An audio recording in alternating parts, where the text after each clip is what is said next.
You may have noticed that during the number variables demonstration, we were displaying the variable's value on screen. So, how exactly does that work? There are two ways to reference and display a variable's value, and regardless of which method you choose, the value can only be displayed inside a text box. The first method is to use the reference icon, found in the text section of the Insert tab. Selecting it opens the reference window, which looks identical to the variable window. Same project and built-in tabs, same search box. The only difference is the title. From there, you'll select the variable you wish to display. The second method is to type the variable's name directly into a text box, with a percentage sign on each side. For example, %slider1%. Now, we've talked about creating variables and touched on what they can do, but how do you actually put them to work? Every variable needs at least one trigger to go with it.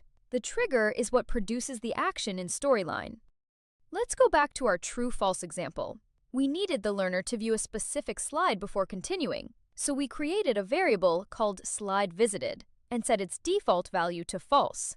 Because at the start of the lesson, the learner hasn't viewed it yet. Once the learner visits the slide, the condition is met, and a trigger flips the variable to true.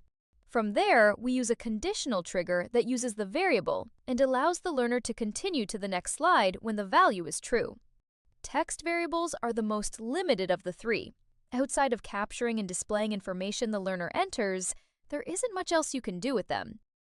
Now let's look at how to use a number variable to display the learner's selected avatar throughout the lesson. This approach is a bit more involved, but the programming itself is straightforward, and you may come up with a different way to achieve this effect entirely.